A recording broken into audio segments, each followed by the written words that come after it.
All righty, we'll call our budget workshop session to order. It's Monday, July the 6th, 2026, and about 12:06.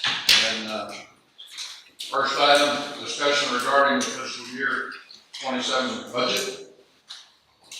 Mayor and Council, if I may, I'd like to summarize the budget memos that you've received up to this point. The first memo I sent out in May was recognizing that for the last, this fiscal year and last fiscal year, our electric fund revenues were falling short of projections, which can largely be credited to the fact that we had a lot of rain over the summer last year. It was fairly cool during the months that we would sell most of our electricity, and we experienced a similar path this year. I also gave you a heads up that in their interim meetings this year, the state legislature is discussing limiting the transfer of funds from enterprise funds, so your electric fund, your water fund, to the general fund to support those operations unless they were for a specific expense. So a portion of your electric fund can cover HR, finance, IT to some extent. Those expenditures have not been limited yet, but they are, since they are talking about them in the interim session, it's my concern that they will be at the forefront of legislative conversations next year when the legislature meets. So it may not affect FY27, but it could potentially impact FY28 if the legislature adopts anything that limits that transfer. The city of Lampasas will be, to be quite frank, in bad shape if that limitation hits, because roughly 35% of our general fund budget is supported by electric fund revenues. So if we don't start making strategic steps to reduce that transfer by the time that legislation hits, we're talking about an extreme cutback in services that are offered through the general fund. So that's police, fire, utility billing, library, parks, swimming pools. All of the quality of life items other than a golf course tend to fall in your general fund. All your protective services fall in your general fund. So if we don't start taking strategic steps now to make up that funding, it could be disastrous for the city in the future. What would those strategic steps be? Replacing the electric fund revenue with different revenue, or making drastic cuts at this point. When you talk about specific projects, transferring it from the electrical to the general fund, if we were to say we have a specific project in streets, would that be something that would qualify? No, because it doesn't fall in the realm of electric revenue. It's not supporting the electric infrastructure. Okay. So you're saying that you're anticipating that they're going to be doing that. Could we ease into it, not just do the whole thing? Yeah, no, first of all, there's absolutely no way to do it all at once. It would have to be a year by year, very strategic process to get there. But you couldn't increase rates enough to make up what the electric fund is currently supporting the general fund at. And with that, hadn't been presented yet, but one avenue would be increasing taxes, and we're trying to avoid that. Correct. So, Your general fund operations are typically, think about all the municipalities that don't have an electric fund to rely on. They're relying on property taxes to fund those general fund operations. However, I do see a correlation in that if there is an increase in property taxes, we can decrease the electric rate.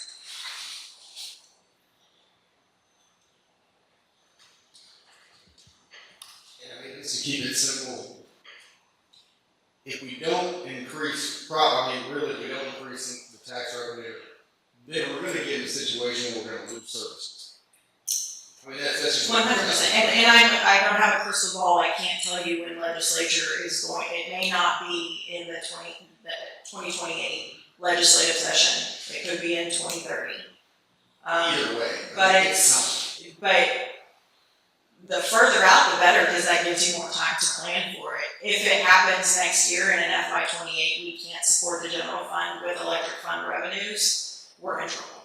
And then just because I know that, folks are gonna be upset about, anytime they hear about taxes going up, none of us want to pay more taxes, but there's a couple alternatives, right? If you don't want to pay taxes on city services, then you can move out of this.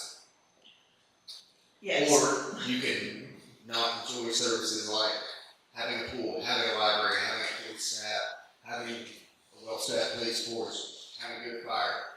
Correct, there would be sacrifices that citizens would have to make if they're not willing to cover that revenue. So you recall, we talked about this a little bit last year in your preparation for this. And if we're talking over a third of our budget being supported by a budget fund. So, yeah, the gas station changes is going to be there. Yeah, as I said in this first memo to you guys, what we currently collect in property taxes and what we currently collect in sales taxes does not pay in its entirety for your police and fire force.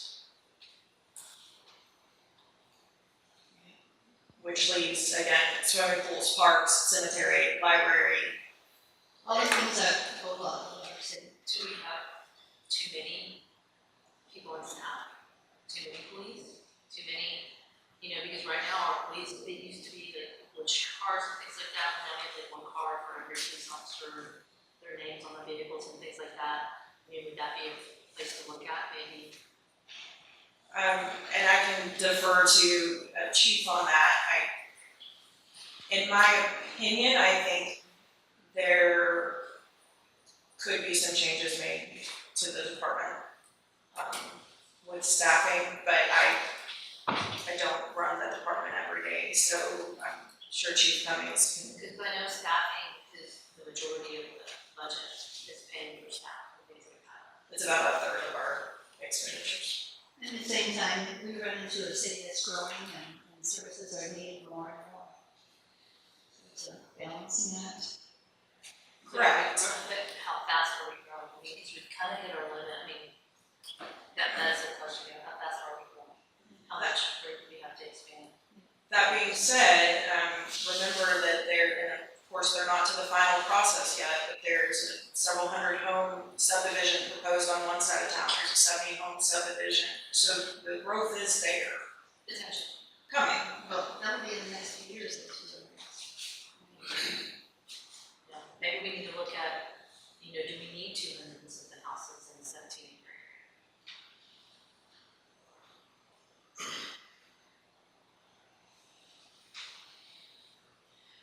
My second budget memo was giving you just a heads up. You'll recall that the city covers health insurance for retirees that have spent 20 plus years with the city. That expense is estimated to be about $200,000 for FY '27.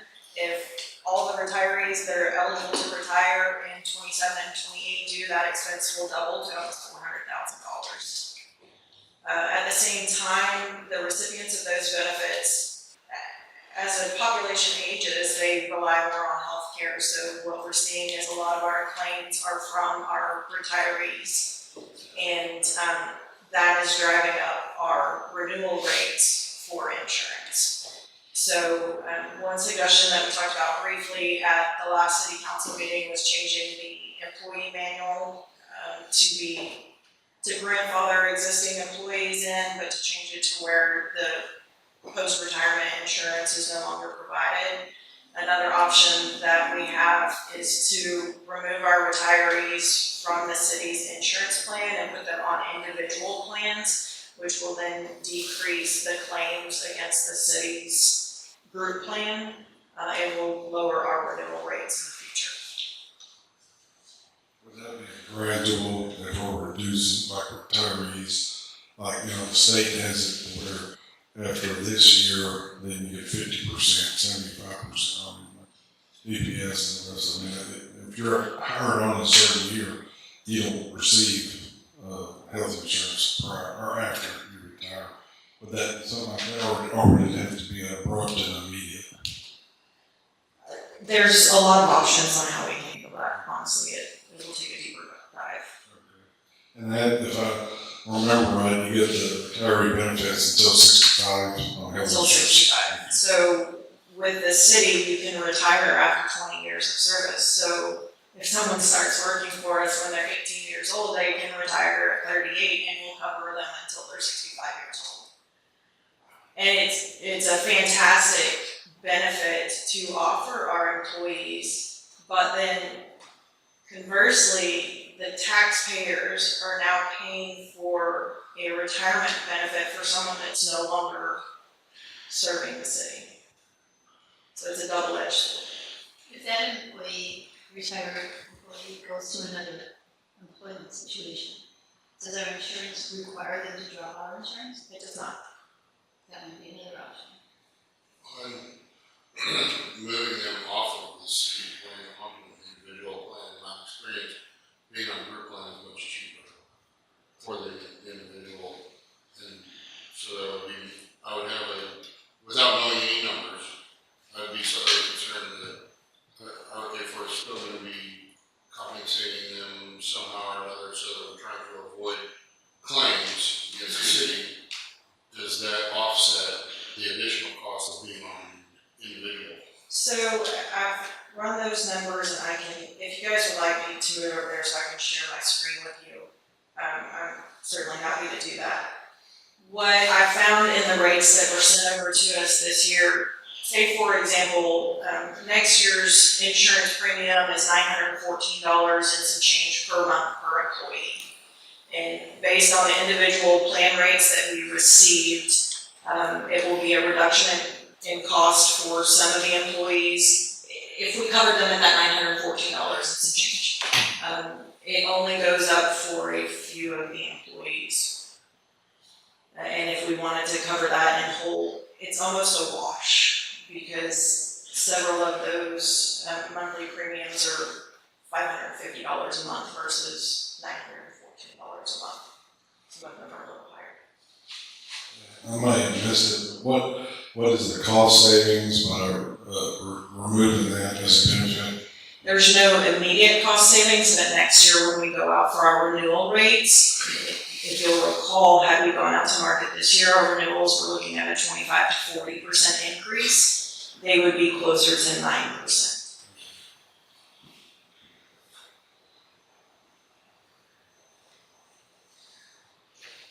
And then the final budget memo that I placed on the dais today,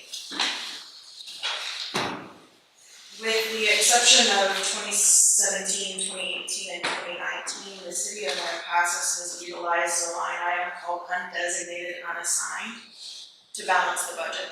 That's not a source of revenue, that's indicating to present a balanced budget to you guys. We've planned on using fund balance to cover all of our expenditures. Now, we haven't always had to.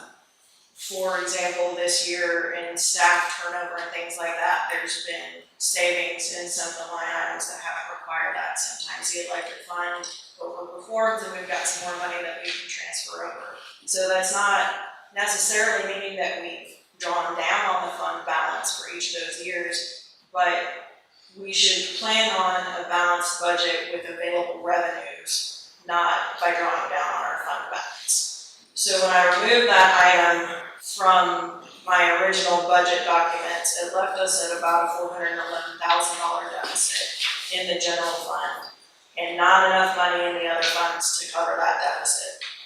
You heard a presentation from LCAT about the additional properties that have been added to the tax roll and that have not been previously taxed or correctly taxed. And with that additional revenue, it's roughly $500,000 that allows us to balance a budget this year without planning on drawing down the fund balance and gives extra relief to the electric fund. So is that built into this? It is built into the budget that you have in your budget book. My point being, before you have a balanced budget, there is not enough money for any cost of living increase, for any fleet replacement, for any capital improvement projects. The general fund is at and even keel 0, 0. The water fund is at roughly a positive of $750. The electric fund is a positive of $33,000. There is no room within this budget for, I'll tell you, I didn't get the capital improvement committee together this year. It was an exercise in futility. We approved 1 patrol vehicle last year and 2 replacement servers for IT. Nothing else on the CIP was approved. We didn't have enough money for it. We're in the same boat this year, so the CIP that you have in front of you today is the same as last year, with the dates pushed out. We have several items that aren't on the CIP plan. We're talking about the replacement of roofs. We've got mold throughout City Hall. The IT building needs roofs replaced. We're looking at in excess of $350,000 for that. The hostess house building still has a lot of repairs to be made to make it actually usable. We're looking anywhere between $20,000 to $75,000 for doors and adequate panic hardware. Right now, we just have an installation that's getting broken every time somebody uses it. Our accounting software is gonna be phased out. We don't have an exact deadline on that. That's gonna be $160,000 in the first year. Like I said, there's mold at City Hall. We don't have any cost estimates on that. The golf course bridge, if we go in with a metal bridge instead of the wooden one that FEMA would help with, we're looking at $250,000. The hole number 2 bids came in at twice what we anticipated. We're looking at $300,000 At the golf course. for the hole number 2. We are in communication with FEMA on that one to see if they'll kick in some extra money since those bids did come in higher than anticipated. But the point is, we have no room for any improvements at this point. So, you talked about, you threw out those numbers, how much revenue would we need to come up with to take care of the amount that you said, building the bridge and the hole number 2 and the roofs and the buildings? I mean, you have an amount. $750,000. Okay. That's not for everything, she listed off. What's that? That wouldn't be for everything. No, that wouldn't be for everything, that would just be for. We have $3.3 million worth of capital improvements requested for they were requested for FY '26, so they rolled over to FY '27. And $21.9 million in improvements through FY '31. There's a tab in your binder called debt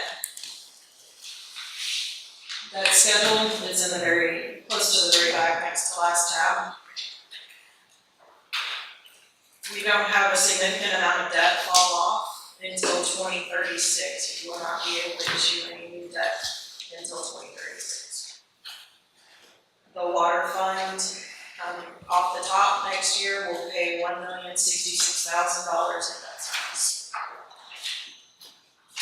We're talking about all of these big water improvements that we need to make. And I know we talked about phasing the water rates. We went up $1 last year. I think we need to go up $1 next Does that include drainage projects? year. It does not include drainage projects.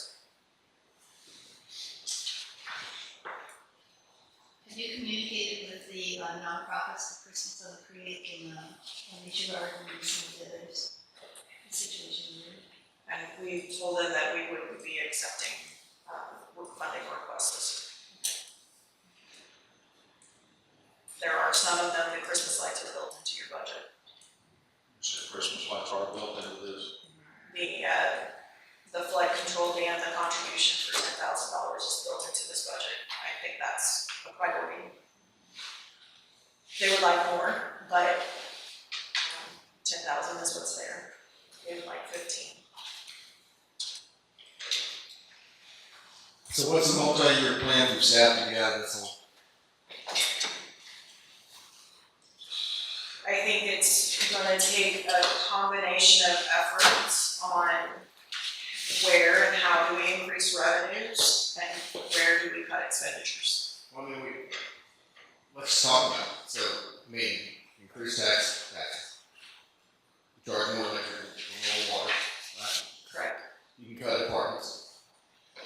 look at where we can cut in departments. So, in order to do that, for the council to make an educated decision, we need some kind of guidance, since it's not our full-time job. Sure. So, I mean, I know these are really crappy conversations to have, I mean, no one wants to say any of this stuff, but like, what, between the department heads and just staff in general, what's the recommendation? So last year when we were going through budget, the council had requested that I go back to the department and have them cut 10% of their budgets. They did that, that left them fairly bare bones in their budget, and that's what we pulled forward to this year. I think we need to talk about what services our citizens are utilizing and what they're not. I may not have a full finger on the pulse of that. But there are some ways that I think we're gonna have to discuss. Okay. I was trying to remember the formula for increase 1 cent. What does that gain us in revenue? For tax rate. Yes, that's right, yes. We don't, the CAD doesn't certify the tax roll until I think they have July 20th, but just based on some early numbers, a 2 cent increase is an additional 296,000 in revenue. That's fairly ballpark with not having the certified roll. If you throw me a value of a house, I can tell you that for a $300,000 house, that's a $5 a month increase on property taxes. Our taxes are already going up using that school bond, right? But like 2 something. Here's what I'm gonna ask you guys to consider. The school passes a tax rate that gives them enough revenue that they need to operate. The county passes a tax rate that gives them enough revenue to operate. We cannot hurt our business operations based on other taxing entities' decisions. We still have a business to operate too. I do remember them telling us a while back that, and I know that we're trying to get away from electric, but if we raise electric rates by like the 10%. It's about a penny is 500,000. I thought it was a million, I thought It might be a million, I'm sorry. But again, yeah, that's great if we want to use that money in the electric fund. I would not recommend you moving that to the general fund because that's making your general fund more reliant on your electric fund. What if you did that in reverse, lower the electric funds and up the taxes? That's what, I wouldn't recommend it for the next fiscal year, but I do think for FY 28, that's absolutely a possibility. Me, I think each department needs to operate within their own, and if we have an access and the electricity, is that saying that we're charging too much for the electricity and the city lowers that electricity to the citizens? Yeah, so your citizens There's a little will, bit of an offset. your citizens will see relief through their electric rates for what they might be paying extra in their taxes. Okay. And that makes the funds more self-sufficient. And that's not to say that your electric fund isn't gonna support your general fund to some extent. Right now, it is legal to pay a franchise fee to your municipality, and that's legislated 5%. So 5% of your electric revenues can go to the municipality for that. Again, there's a bit of formulation that you can do. How much does your finance department spend on electric issues? How much does your city manager spend on electric issues? How much does your HR director spend on electric? How much does your IT spend on electric? How much does your utility billing spend on electric? So it's not to say that you cannot supplement your general fund from your electric fund. It's just likely it will be limited to those specific items, and it will have to be formulated rather than, hey, this is what our shortfall is, we need to move this over. But we don't even know if it's gonna pass or not. The legislative opinion could go in the opposite direction, it could solidify it. The legislature wages war on municipalities every 2 years. So it's not if, it's when. And they're discussing this outside of session to the legislature, so probably. My opinion is if we're planning on raising property taxes, then we need to go ahead and lower electric rates as well. I mean, if you're saying we need to prepare for it now, we need to do it right and do it how we're saying we're gonna do it, not, so we'll kick the can down the road and lower rates next year. And we need to use, and I think like you were saying, there's certain things that we can use money for, we need to start using those electric rates or the electric funds for the things that we can use it for. We do already, and then we transfer more on top of that. What, going back to, these subdivisions that are coming in, what's the build out timeframe on that? Do we know if they're? 3 years, who knows? I don't have a better answer for you than that. 270 homes, that's, I mean, if they average $300,000 a house, that's $81 million, that's only generating about a little less than $300,000 in property taxes, right? Right. What, honestly, where they'll be, I'm sorry, That doesn't even count. Right. Honestly, where they're more valuable is in the utility sales. Yeah. And with energy efficient homes, maybe not that valuable. It's still a couple. And water. Yeah, so everything we're hearing is that if we want the current services that we're providing, then we're gonna have to look at raising taxes. And then either cut the services or raise the taxes to keep the Or a current combination of services. both. Yeah. And I know that this is small potatoes, but I really do think we need to start tracking or get an ordinance together for the Airbnbs and different things like that, because that's tax revenue that we're not getting that we're owed. Remember that that's very restricted hotel I do occupancies. understand that, yes, but those can help with some of the parks and rec, and it can help with some of the heritage and some of the things to bring people to town. And so that may make up some of the differences. You mean the hot taxes? Is that The hot ones, yeah. I mean, if you're talking taxes, I mean, you might as well get everything that we are owed. Because someone's paying those, and we're not getting them. I don't know the answer to this question, but Eric, you might be able to answer. Are Airbnbs taxed on the commercial rate or are they taxed on They're, home rate?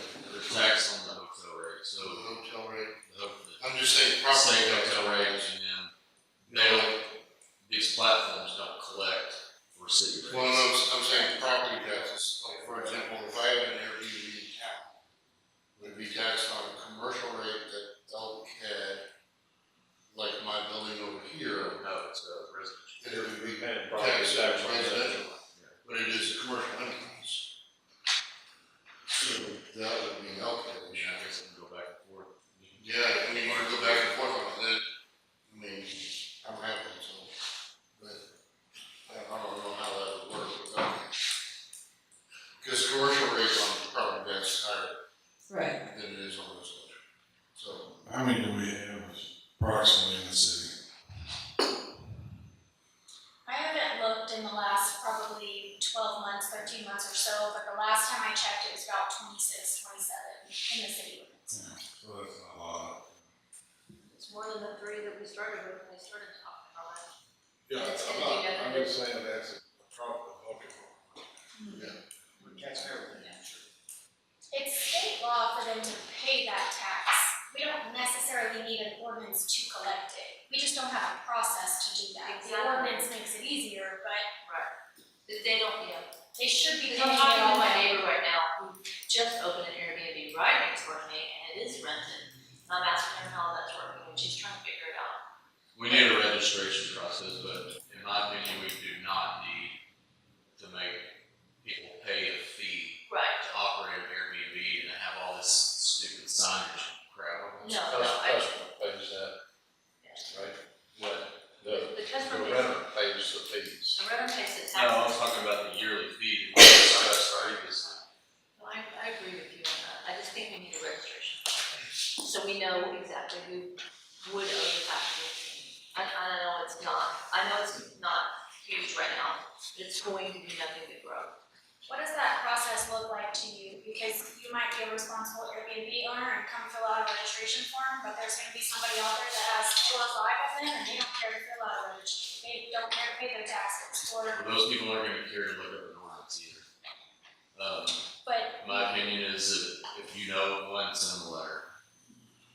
I know you have an Airbnb in town, you need to register. And an ordinance would give that letter to you. What are our rates, our utility rates, compared to other municipalities that are running? Our per 1,000 gallons on water are still, I think, a little, we have room for growth there. Especially if we're gonna be making improvements to the water system. Our electric rate, I don't think it's wise to go up any further, even though we are not on a deregulated market. We should not operate our rates like a monopoly. Actually, but comparatively to other municipalities that run energy companies. Our tax rates, Let's talk about tax rates and also our utility rates, compared to other municipalities that are in the same position. our electric rate is fairly standard. Our meter rate for water's a little high, but I think, again, our usage, and that's where we started working up last year, is it would be irresponsible to go up on our meter rate for water, but we did have room for growth on our usage fee. As far as our tax rate, there's 72 municipally owned electric utilities in the state of Texas. The average tax rate for those municipalities is 48 cents, and we're at 34. Sort of. 14 cents. I'm gonna go back to these, developments that are coming in. We discussed impact fees previously. Where are we at on that? And how much revenue would it add? The impact fees themselves, it's gonna cost $80,000 to roughly develop the impact fee. It's not included in the budget to even develop the impact fees for the next fiscal year. But yes, you're on the right track. That will pay for new water infrastructure. It could pay for new drainage infrastructure. However, you're looking at a significant need to develop long-term planning for those utilities before you could even develop the impact fee. You're close with water. We're nowhere close with sewer. We're nowhere close with roadways. We're nowhere close with drainage. And those are the only ones that you can apply for. So it's a long road ahead of us to actually utilize impact fees for the growth. We're on the right track, but it's still a long road. It's generally an 18 to 24 month process, and it's pretty rigid outline on how you get there to those impact fees, but it does take in quite a bit of professional study to get to that point. Are there any other developmental fees that we can utilize or impose before we get to that point? I'm not aware of anything. That's what impact fees are for. I'm not aware of a replacement. I mean, we're already, charging for tap fees. Yeah, I mean, They're responsible for the road installation. What are our tap fees currently? So for water, it's at cost. We've adjusted everything to basically reflect just cost due to the market being so volatile. So the goal is essentially to break even. So we charge Cost that. plus 15. Sorry, cost was 15. The intent is to charge that cost for labor, parts, materials, the full amount. Simply to break even. So we've adjusted that over this fiscal year. So that's one thing we've got going in our favor. But still, there's nothing paying for new needed infrastructure or replacement of old, possibly failing infrastructure. That's just coming out of the general operating budget. I think we need those impact fees. Oh, I agree with you 100%. It's just a matter of finding the $80,000 in this budget to be able to do that. It's not there. I mean, sometimes, we make something like that, it's considered, it's an absolute investment. There's a definite ROI on that $80,000. Well, in his conversations, we would recoup that money in the first. Yes, 6 months. the goal was to be able to recoup it within the first 40 homes developed. And what, since that would be, the impact fee is talking about, utility and infrastructure and all that kind of stuff. Would that be something that we could use before the legislature changes their mind on how we use electric funds? Well, that money would be spent in your enterprise funds anyways, it wouldn't come out of your general fund, so. The impact fee dollars that you acquire are heavily regulated. They have to go towards the things that you've earmarked. But the $80,000 to plan for that. Yes, my understanding is the money that you recruit, the money that you spend to develop the impact fees, $80,000 could be reimbursable once those first 40 homes, potentially 40 homes are developed. But that's an if. You don't know when that's going to happen. Right. And the impact fees would have to be assessed prior to the development being platted. So any future development that we have today that's on the books wouldn't qualify. But those aren't approved. They're already platted to my knowledge. They've submitted their final plat. So you gotta get it pretty early on in the process. Yeah, well, I was sitting here thinking 270 homes, 3 years, that's 6 months, that's 45,000 potentially, so. Just for your knowledge, based on, I ran an average of the last 3 years of built consumption for water, and $1 per thousand increase, again, based on historic consumption, would be about a $400,000 increase in revenue. Like a dollar, so that. $1 per thousand, yeah. Set on a per yearly basis. Correct. I averaged the billed consumption for the last 3 years, and it applied just $1 to it, and it should be about a $400,000 increase, depending on Mother Nature. And So is in that that- a 20,000 gallon usage per household average? No, it's generally less than 6,000 gallons a month. So you're talking $6. Correct. Steve, what is cost on the water tap? It varies. I mean, you Down a 3/4 inch. well, we typically would do a 1-inch tap. I mean, dependent. Loose estimate, I'd say $2,500. Huh? I'm gonna say $2,500 is a loose estimate. Depends. I mean, because you got to factor in: are we going across the road, or are we on the same side of the road? How deep are we talking? I mean, standard depth, a few feet, you could probably do it less than $2,500. Just depends. So, but that was the point of revising the sewer taps, to capture all parts, materials, and including labor. Because before, I think the city just viewed labor as the cost of doing business. And I don't view it the same way. I believe that we have to cover our costs. So there's an $80,000 investment in order to get it started, is that correct? Yes. The way we could get that money is to borrow?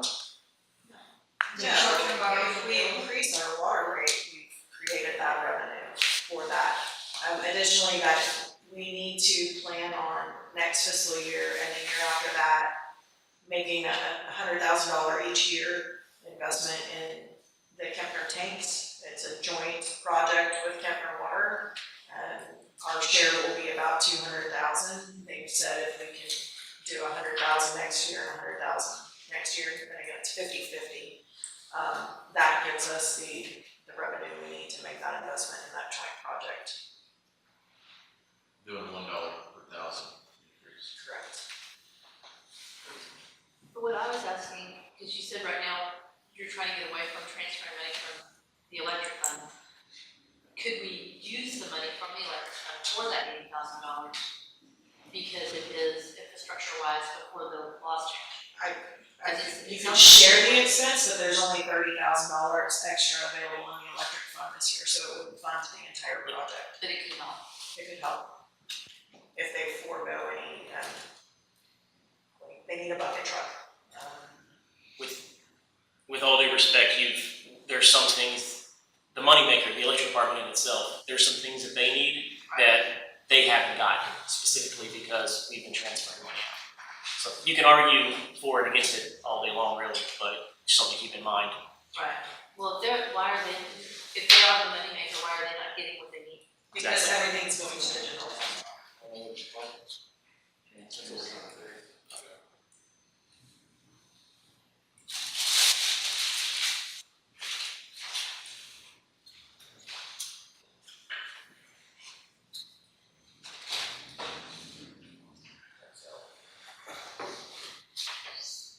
So I guess I need some guidance from council. I've got a variety of numbers put together. But I just need some direction. This meeting can be real short if we're not looking at increasing revenue somewhere, some guidance on where to cut where I can. We're at a balanced budget. If we wanna see more, I need direction on where you feel we're going. Can the departments look at staffing, like the bigger departments? They can. No. Staffing through attrition. And you'll find that I would almost guarantee that your department heads are gonna say they need everyone they got. So, I mean, you can. No, I'm not saying let's do it, but you No. can. Well, I'm not saying let's do that, I'm just, Because Texas is equity. Are you asking for a prioritizing of what can be cut? Is that what we're looking at? Of services Increase for the staff? water usage rate. If that goes up, then you got 400. The dollar decreases the dollar. Right. Yeah. I would recommend that stay in the water fund. Right. So we need some recommendations from the departments or the staff on where there's gonna be cuts, before we can make a decision on that or prioritize it. We're gonna need that. Aaron, when is, If we don't, I'm sorry, no, we're gonna, If we don't do it you now, can finish. if we don't do it now, then we may be forced into that situation in a couple of years.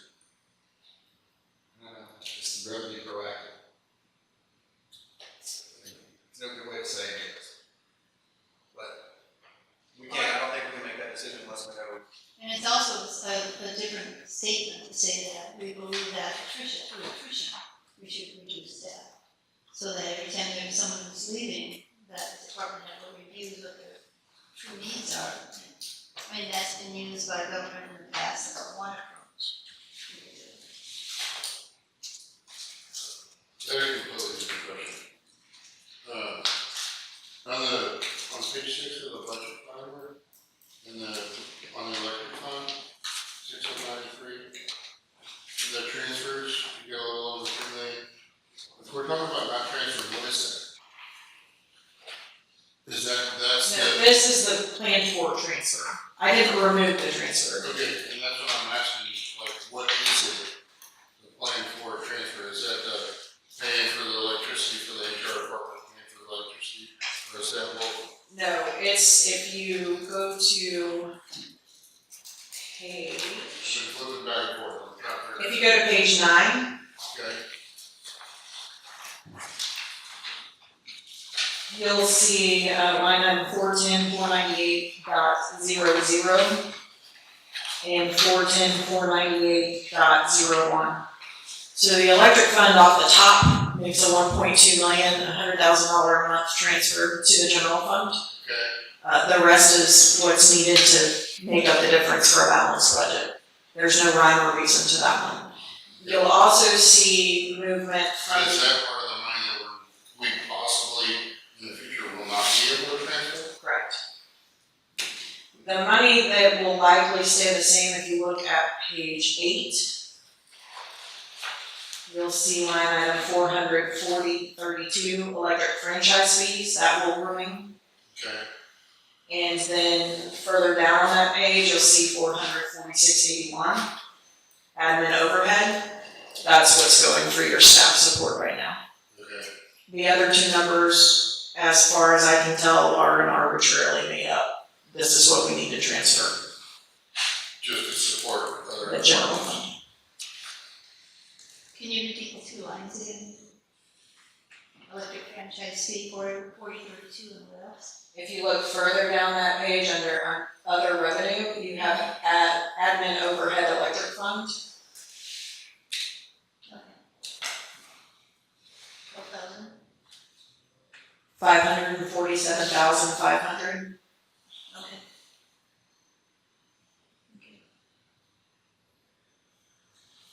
I have just one clarification on page 24 under the city manager. In 2022-23, we had total salaries of 286,000. I understand where we're at today. How is that? We have a full-time salary of 207. That paid for CM DeGraven Reed and assistant CM Ward. Okay.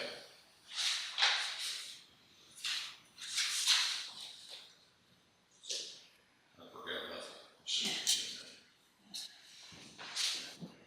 And then that assistant city manager got shifted to public works, because when we had an assistant city manager, we didn't have public works, so it just, that money's not like gone, it just moved from this to a different. It moved to a different. Different. I guess, we need to, in my opinion, see what everybody else thinks, a consensus on how to approach this. So far, we've been hearing a lot of ideas, but no one has wanted to say on the council what they'd be comfortable with. Well, I think Zach had a really good point, is that we really need feedback from everyone. It's a combo, it's a dual, you can't just do one, you have to want more than one thing. So, tax increase, staff, water usage increase, I mean, it's those ideas that they're gonna need. Yeah. Us sitting here saying, I think I oh, we already don't. said that let's raise tax rate and lower electric rate. It's one person. What's the tax rate increase that you're looking at? I can throw some preliminary numbers out at you. If we did the water rate increase, what would we need to do? You go up $1 per thousand or $300,000 increase. Water is 400,000. 400,000. For the water fund, not for the general fund. Right, no, for the water. That helps with improvements. To the In water. the water fund. Right. And it'll be important to keep that money in the water fund, number one, for the debt service, over $1 million for the next several years. But number two, as we pursue water development board funding, we're gonna have to keep that money in the water fund. A 2-cent increase is just under 300,000 in additional revenue. A 3-cent increase is, I'm sorry, that's a 5-cent increase. It depends on how much revenue you're So looking 2 at. cents per 100,000, It's we're 300,000. looking like 296 a year. 296 is it, but what would you, based on just preliminary numbers, because again, we don't get certified gold till later this month. You said we're about 14 cents off the average for other municipalities like us that are running utility. Correct. And I do have a spreadsheet of those municipalities, by tax rate and population, if you'd like to see them. And so, I'm not saying like, you know, try to come up with that average completely, but there's some room to go up.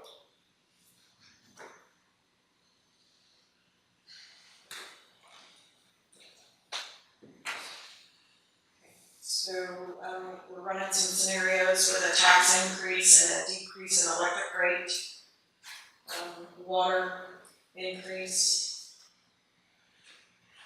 And you said the water increase, just want to make sure I heard that right. That fund even would stay in the water.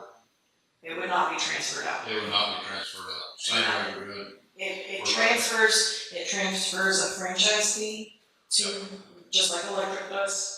And it transfers admin overhead, just like electric does, for the utility billing and things like that. But it does not, it would not do any other transfers to the general fund. Do we have any, say on hot funds going up or down? It takes a vote of the citizens. But no, we could not increase our hot rate anymore. On page 38, no, 36, sorry. So what's that? It's the Parks and Rec tab. And I see that the salary really jumped on the full-time. For the swimming pool?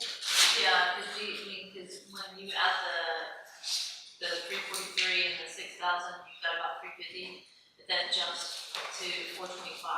So what page are you on again? 36 of 96.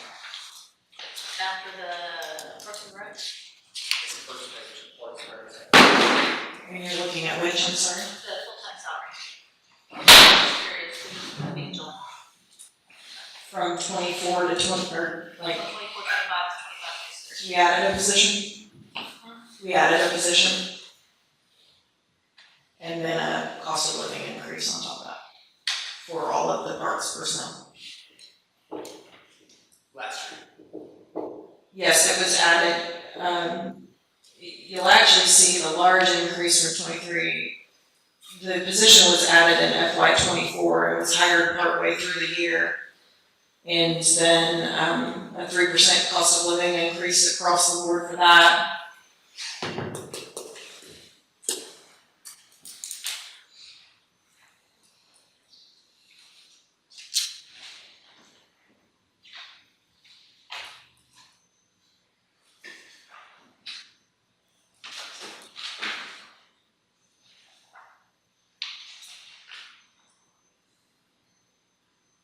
Yeah, taking some pressure off of the electric fund and not draining it going to the general fund, it makes sense going down on it. Could We you can repeat afford to that? go down. Could you repeat that? Makes sense. So we can afford to go down on rates because you're taking some of the pressure off. Correct. Do we have any idea numbers wise, like, how much we would go down, I mean, we're looking at $33,000 in the electric fund profit, is that, I mean, that's, So if you're looking at decreasing the electric rate so that you can, what's the impact, I guess, is the question? it would be neutral. No, I mean, on the electric fund itself. You would, in theory, I'm assuming that we're decreasing the electric rate at the same revenue value that we would be increasing property taxes, so it would be a net neutral. For the citizen, That I'd have to run some numbers on. yeah, and it is. And consumption of electricity varies so widely across Yeah, households. that's a lot. That's why previous years we were in favor of that, because people on fixed incomes can regulate it. A little bit, yeah.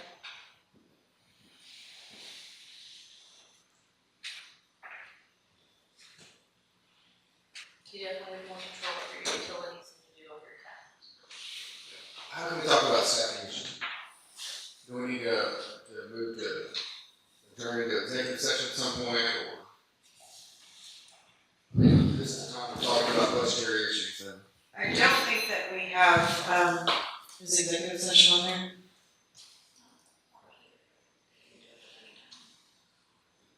I think it's a stretch to go into executive session on that. Don't we have this again on Wednesday? Yes, but the agenda's already posted. What I'm asking is how do we do that? If it's not today, like, how can we? I think, quite frankly, it's best to have an open conversation on that. Let's have it. What department? What position?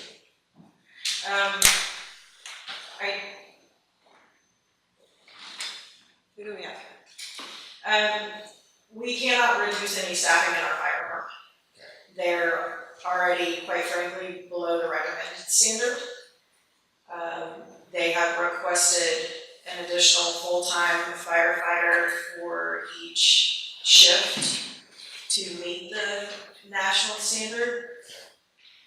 And their overtime budget is high, but it's unavoidable.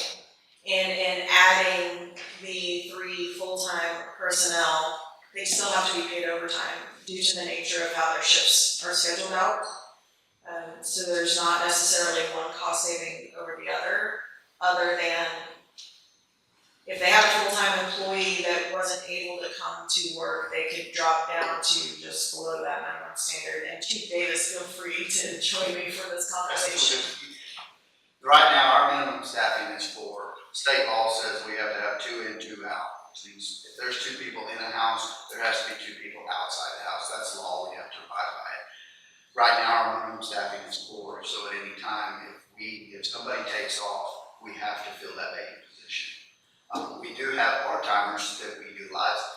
These guys all have full-time fire jobs elsewhere. So if they're not able to come in as a part-timer, we have to hire a full-time personnel to fill that vacancy, which creates overtime. By adding additional staffing, what that does is we will keep the minimum staffing at 4, still meeting state law, state requirements. But if somebody takes off or calls in sick, it won't require us to call overtime additional staffing. We will just run with 4. Now, just a few years ago, we used to fill those positions with volunteers, firefighters. Mm-hmm. Is that even a possibility of going back to? So, the last year and a half ago, 2 years, right before Chief Evans left, the volunteer fire department and the city fire department separated. We went from a combination department to 2 separate entities living in the same house. Okay. When we did that separated. We have paid staff has to meet a certain standard. We are regulated by Texas Commission on Fire Protection. The volunteer fire department is not regulated. They do not have an entity that regulates it. So in order to meet the standards, they would have to fall under TCFP, Texas Commission on Fire Protection, and they don't. We do have an agreement with the volunteers as far as response and automatic aid agreements on house fires and major car wrecks. But we may get 1, we may get none, we may get 2. You never know what you're gonna get. Typically, it's about a 10 to 15 minute response time for a volunteer to respond from their house to the station to get an apparatus to come to the scene. If we show up to a house fire, which means we'll have to wait 10 to 15 minutes before we can send anybody into that house. If we were below minimum staffing, which is 4. Which y'all are currently at below minimum staffing. If somebody takes off, it puts us below minimum So staffing. there's like you have the most efficient or effective scheduling right now, right?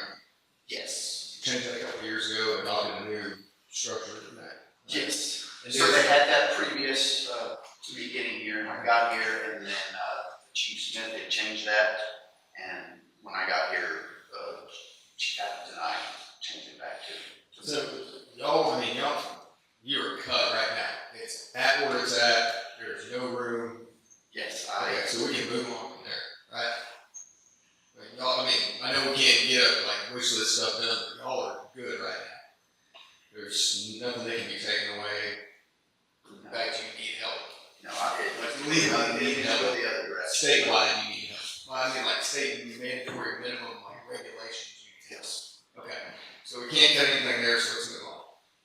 And just for your knowledge, when you'll look in the fire department budget, the overtime budget has increased significantly. For that reason, we had under budgeted for that the last several years. Chief Cummings? I'm not trying to be rude to everyone like in here, everyone watching, like, it is what it is. We're running a business, we gotta run a business. I mean, it sucks, let's go. You're up. Just from the hip, do y'all have any questions? And I'll be flat honest and I'll be direct. I highly do not recommend cutting any staff at the police department. We don't have like a national standard like the fire chief does for communities. And every community is slightly different in your makeup or drastically different in your makeup. So how many police per 1,000? We are about where I think we need to be. We have 37 total employees at the police department that I manage. Sounds like a lot.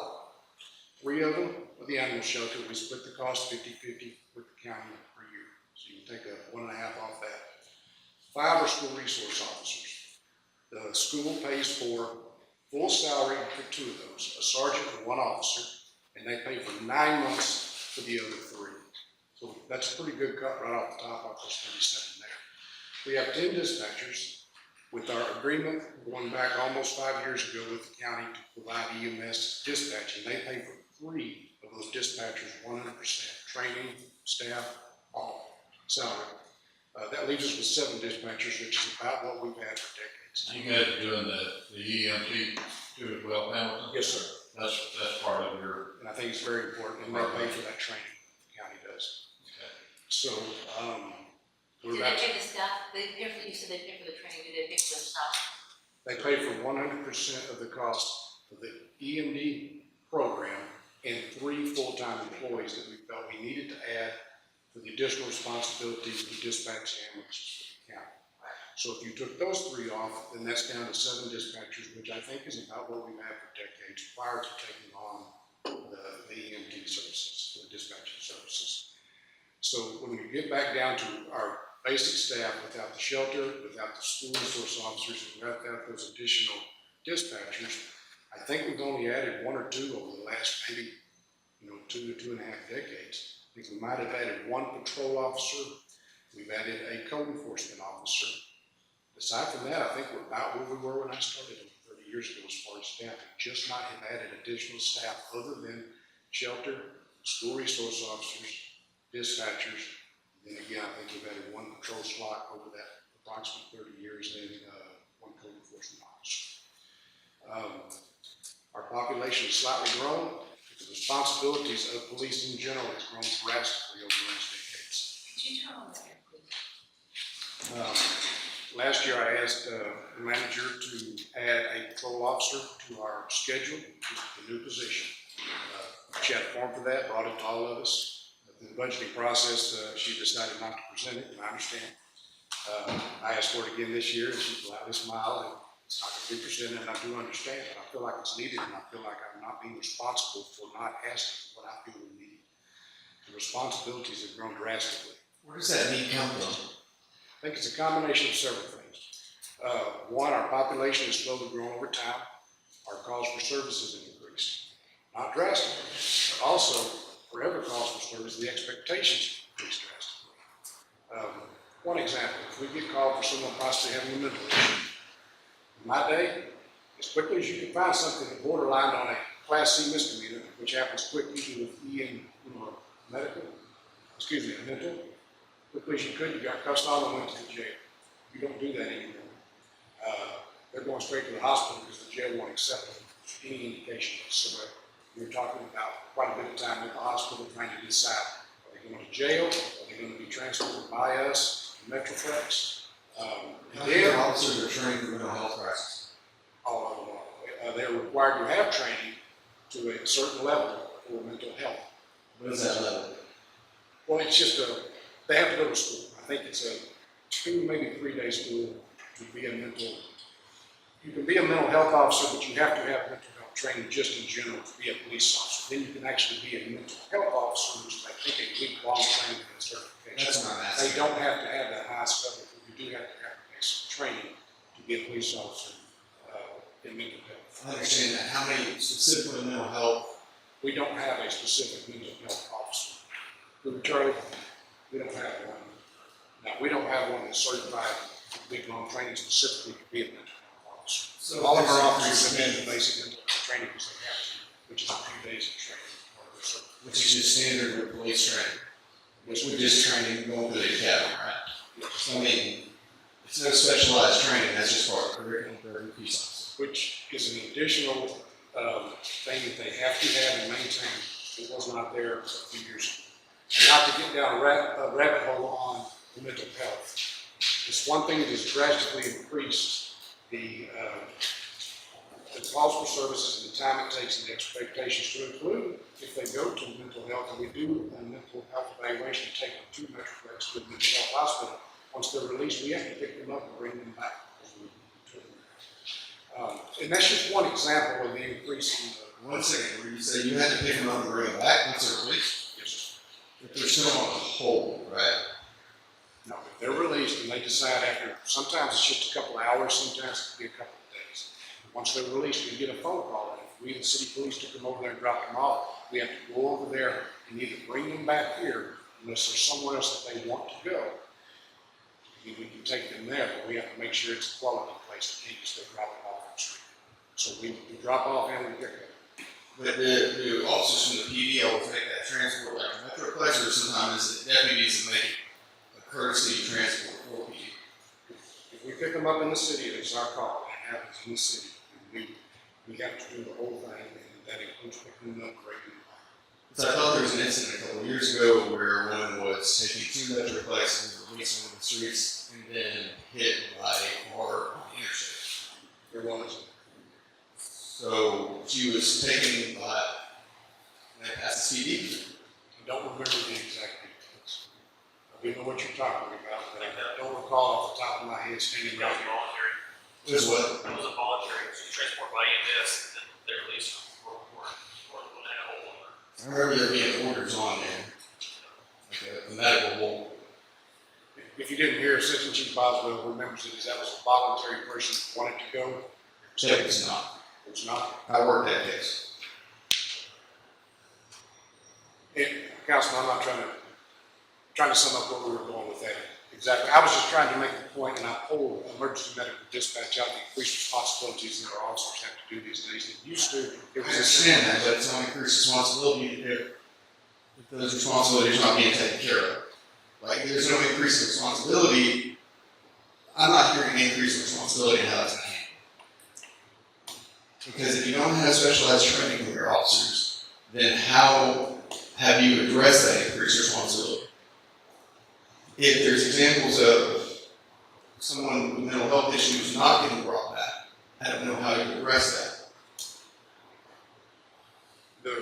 if you're talking about the one incident that you were just discussing, that may have been one in dozens and dozens we might handle throughout the year. We regularly pick up and do emergency medical detentions, and then take them to a hospital like Metroplex, and then we have to go back and get them and bring them back here. Maybe that one wasn't handled, I believe, like maybe you think it should have, but that's just one in many we do.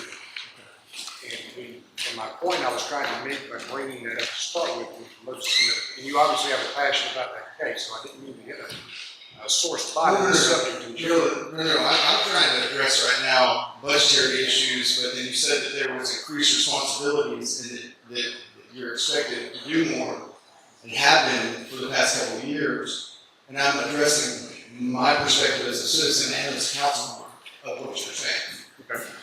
So, bringing that up as an example of the things that we have to do in addition that we used to not have to do. I believe we have more calls for service than we used to. Not a drastic amount, but we do, because the population's increasing. And then the responsibilities on those calls for service have also increased, in my opinion. And I pulled an example and started talking about emergency medical dispatch, for one that I've noticed over time. And I'm just trying to reiterate it. I'm not sure how we got to such a point of contention on that one item.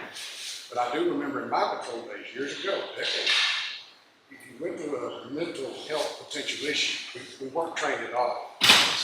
So you had to make some kind of an assessment. Maybe there was a phone call to a supervisor, or maybe someone, but as quick as there was also, as often there is a crime involved, you could go to jail with that person. That was the best option at that time. We are way ahead of that now, and thankfully so. And so our officers do have the basic minimum mental health training is required to be police officers.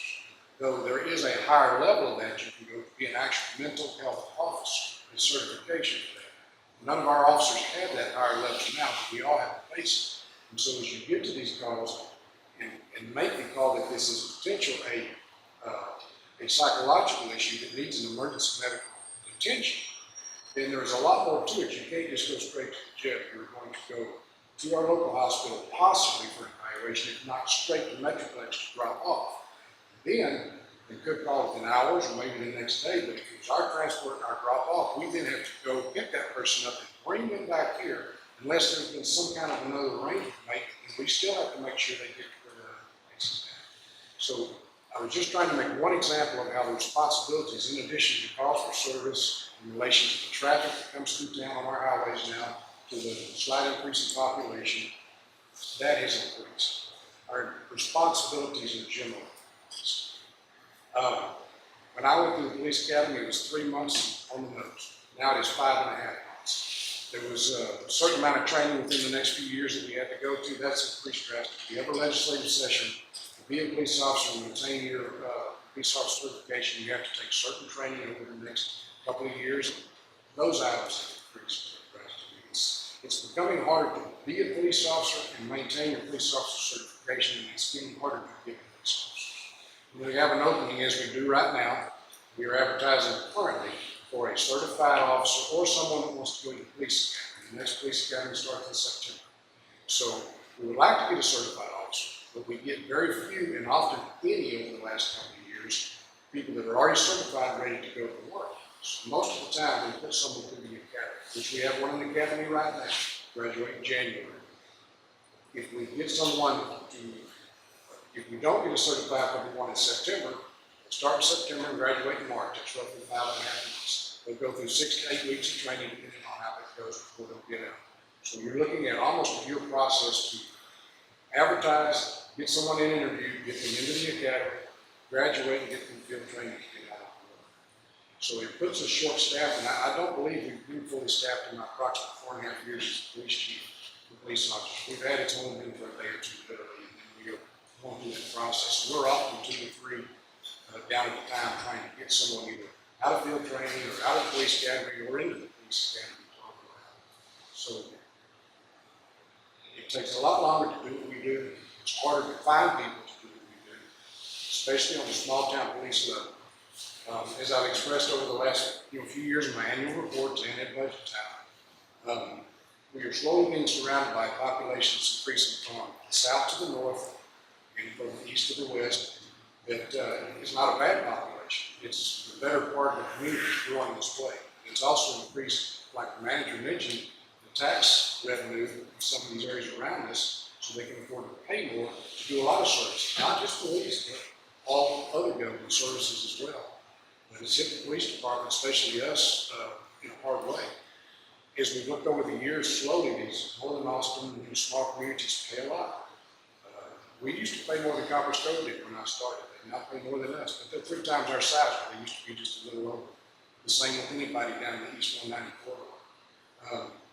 I just noticed that Orlando PD is advertising for an officer right now, and they're advertising it starting at 61, I think, thousand. We started at 55 after the gracious help that y'all gave us last year. Now we need to compare their hourly rate to see if we're comparing apples to apples or not. See, but Do you mind if I interrupt you for a moment? no, sir. Go ahead. Because it's just, we understand that it's tough, we've heard this before, it's tough recruiting officers here, money's tough. We've got to figure out something, because your department may be in a position in the next couple of years where we're not talking about budgeting and being proactive, but you may just get officers cut. So what we're trying to do right now is like work through what can be done different. Have the calls for service gone up or gone down in the past couple years? What are those numbers? Like, what's the need right now? Is there a structure or kind of scheduling to maybe offer or council could approve or with the idea of like increasing pay but with fewer officers? So you are more competitive with these other markets. What is the need of the police department right now? Besides what we clearly always hear. Now, I don't mean that disrespect, but we know that you're losing officers to other jurisdictions. I feel like our police department is in really good shape all the way around. We are very well taking care of our equipment, which the biggest expense item is our vehicles. And as Councilman Keeney mentioned a minute ago, when she was throwing a few things around and mentioned my control. We do have take-home cars for every officer. Once you get to that point, you always ask for a car or 2 per year, but we've got a car for every officer, so it's a car or 2 per year. If you wanted to say we're going to share cars and get down to about 5, I guess we could not buy cars for about 10 years. But then we're going to be back to buying a car or 2 every year, one way or the other. And it's hard to say exactly, I don't know of a study to say the comparison of, but I can assure you from working in the business, when you have your own car, you take care of it better and it lasts longer because there's only one person responsible. When you're sharing cars, everybody's pointing fingers. So, that argument, I guess, could go on forever. Our building's in good shape as long as we continue to take care of it and maintain it. It's old, it's rebuilt, it's, the core of it is 57 years old, not part of it. Just a quick question for you. For example, and we've had this conversation before, apples to oranges, right? So is the Lano posting for 10-hour shifts or 12-hour shifts? That's one thing I was mentioning, and then, Councilman Morris, we kind of, not to use the word cut me off, sir, but, we kind of went like this. We had, That's why I was asking, like specifically, what you can do different, because I'm hearing the same thing I've heard. Well, and I respectfully, like, No, I'm really gonna meet you, because I'm asking no, what you can do you're different. fine, that's your business, you're up there, you hit me with it. But I was about to say that, and we were talking, and, as I was mentioning Lano, you have to compare those hours, because they are tricky in their advertisements. Some of the schedules will have built-in overtime with them, and it makes it difficult to compare apples to apples. We are on a four 10-hour days, which is a 40-hour shift, in addition to any overtime that they might gain. And a lot of these agencies will do these 3 days on, 4 days off, and you do the math, and then 1 week they may actually be scheduled for 45 hours that week, which is a guaranteed 5 hours of overtime. So it is tricky, and then they'll advertise that rate. So though I say I saw that just last week, I've never seen them post that high. We would have to do that math to see exactly, but I do know we're slightly behind the hourly rate of almost everybody that's coming around this. I'm not saying we're terribly behind, like we're getting hit, but it is slowly increasing more and more. And I do have to bring that up when you're talking about cutting positions, because I don't feel like we're overstaffed unless y'all want to look at the school and say, we're just not going to do your school resource officer program. Could your investigators cross-train on the mental health issue? Well, That way they could address that if need came up, because they may have a little more time than the patrol to cross-train on the mental, so that need can take care of that need. Well, as police officers, they have to have that basic training like every other patrol officer with their mental health hours that they do. They could go to mental health officer school to have that certification. They could, I guess, but if we have a call with a mental health, they're often very dangerous, and there's criminal matters in them as well. So, I mean, you've got to have a patrol officer there in a car with all the stuff. So now we're back to a uniformed investigator in a decked out patrol car to make sure we can answer those. Well, believe me, they don't patrol, they came from patrol. We'd have to put them through that FGO program again, yes, sir. Just to follow up on the apples to oranges thing, and I have had this conversation with you before, and he doesn't like the 12-hour shifts because he thinks there's exhaustion at the end of the shift. However, Lano advertising is likely on a 12-hour shift if they're like the agencies that surround them. One of our lowest paid officers, with those 12-hour shifts, you get 86 hours every pay period.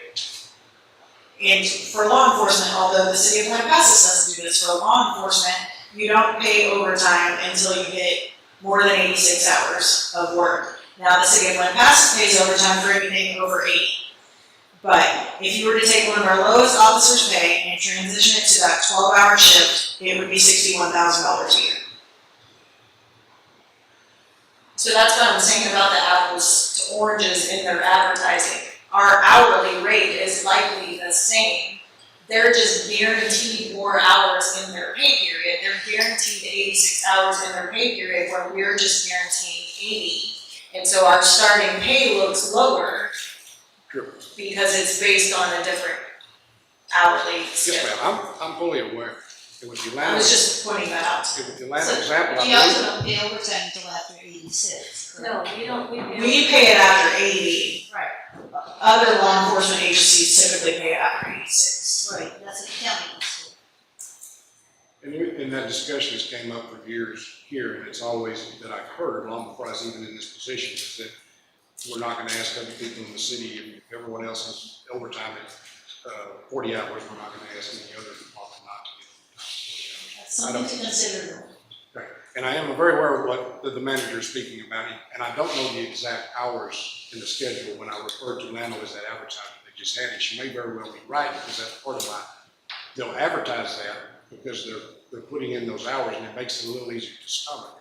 But even at that, Lano wasn't paying that much, even at what they're saying now, if they're on that schedule recently. I'm just trying to make the point that surrounding us, the pay is getting higher and more as the days go on, and we're having a hard time getting applicants here in general.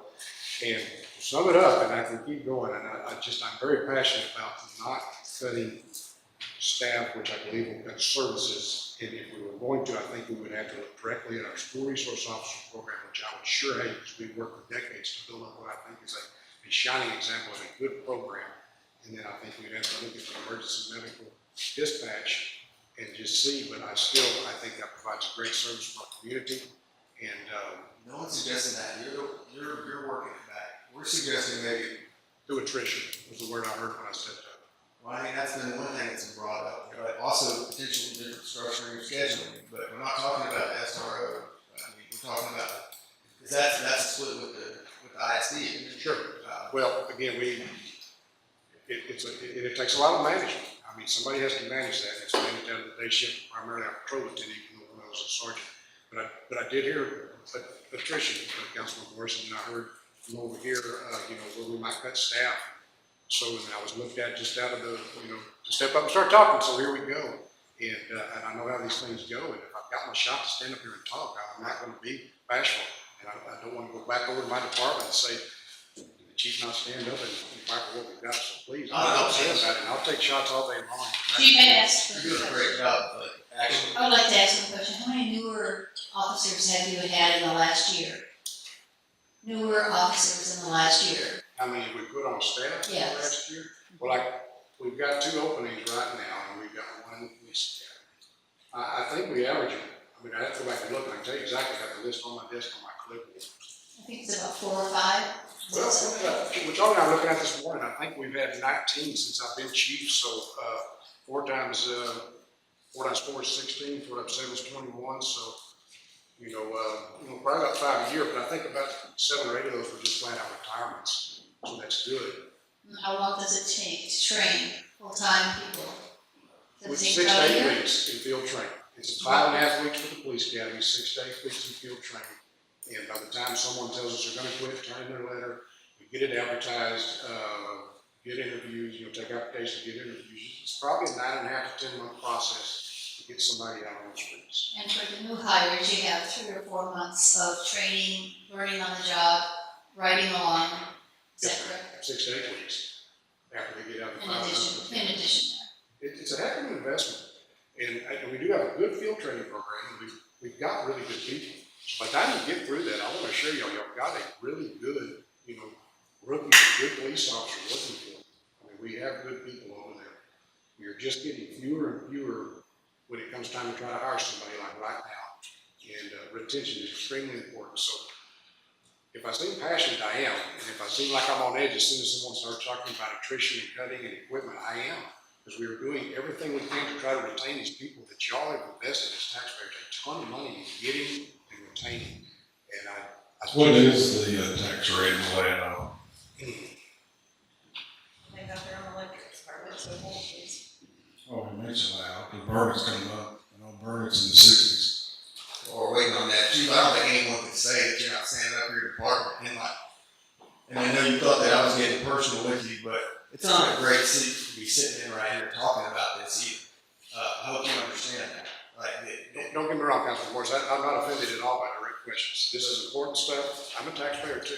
Right. So are my retired parents, so am we're all on the same side. But it's even further than that. It's if we get in a position in the next couple of years where we don't get to determine that. That's one thing all of us talk about when we run, and all of us talk about as being part of this community and working for this city, is that we're preparing for this growth, we're preparing for the future, we're trying to, get ahead of any problems that could be in front of us. And that's what we're doing right now. So don't want to be in a situation where there's like layoffs, and we can't control that. And I'm not saying it's your department specifically, but man, we all gotta come together and get a little creative right now. Sure. It's 53 over there, the tax rate. Where are we at? We're 34. Say it again. Orlando is 53, we're 34. And when I was just talking about, because I know that with the budget deficit, looking at staffing, and, that's just a really easy way to bring it down, because that's the majority of it, so I was just asking. Fine, I'm not upset. But I'll assure you the things that are said here today are going to be known right over there within minutes. And I just want my people to know that when people say, when the manager looks at me, that means stand up and talk. And I don't mind talking. That's what I'm doing. And I'm very proud of our program and our people, and I know I'm just one of the 6, 8 directors here, but it's hard running that thing over there, and I'm not the only one that runs it. It only goes well because of the good people I've got with me, and I just don't want to go backwards. Now, if you want to look at me and you say you stretch every dime I give you and you make those cars last, and we're going to be watching you close, I feel like we do a good job. We'll do better. If we have to make cuts, we're going to do it. We're going to buckle down, but I'm not going to. I don't want to stand up and act like, well, we could have been cutting years ago, and thank y'all for all the fluff, because that's not what we've got. It's getting harder every day. Manager, anything specific, ma'am? No, sir. Thank you. I'm just gonna run through these departments if it's all right. 1 employee in city manager, 2 in finance, 1 in city secretary, 2 in IT. Those girls stay busy. And respectfully, I did present your position last year because I also presented an extra one for IT, but neither of those were funded. 1 for the building department, we've got 3 for cemetery. There's 2 full-time and 3 part-time for the library. I think we can maybe dive into that one a little bit deeper. In looking at their schedule, Monday through Friday, they typically have all 5 employees working at some point during the day, and 1 employee on Saturday At the library, at the library. 5 employees. 2 full-time and 3 part-time. What's the hours every week? 10 to 6. Is that 2 full and 3 part? Correct. Do you have water and wastewater? I'm gonna go through each of them individually, if that's okay. So you say you have 4 or 5 during the week, then what about the weekend? 1 on Saturday, closed on Sundays. What's the busiest day? I don't have that information and Shanda's out today. Probably It's supposed Saturday. to be here Wednesday, we still. Okay, so, There's 1 full-time on Saturday? no, it's usually a part-time working on Saturday. 1 part-time on Saturday.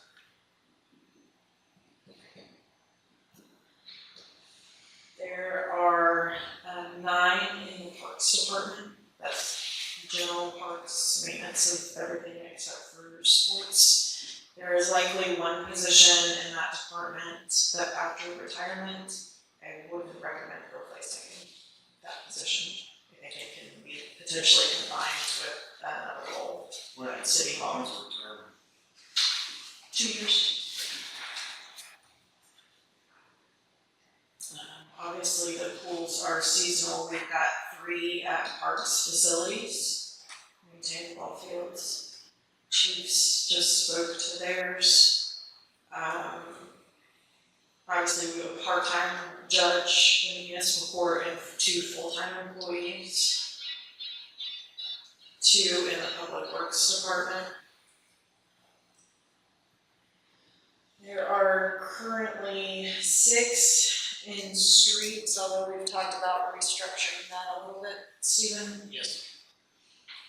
So potentially just 5.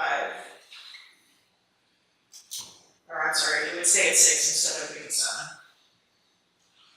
There's a part-time employee at the collection station that we would like to explore turning into a full-time position. Expanding the hours of the collection station so that contractors who are paying to dispose of waste there, it's more accessible to them, So that would in itself pay for itself. potentially.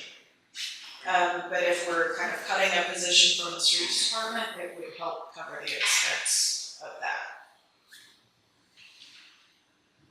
In utilities, I've got 4 full-time employees. I did cut a part-time from that this year. Can I interrupt you real quick before we go forward? At the collection center, going to that, sorry, from the part-time to full-time, what would that difference be? Math real quick, I'm sorry.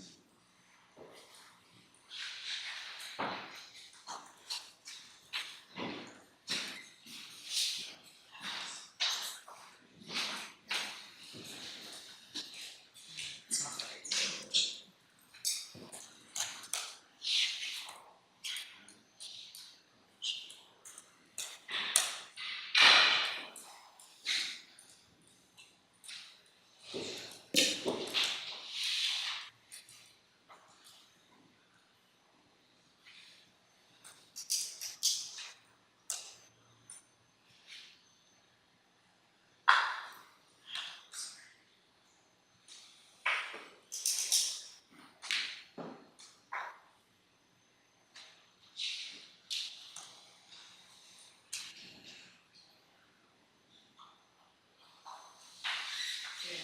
Would take it from 18,000 a year to 46,000 because of benefits.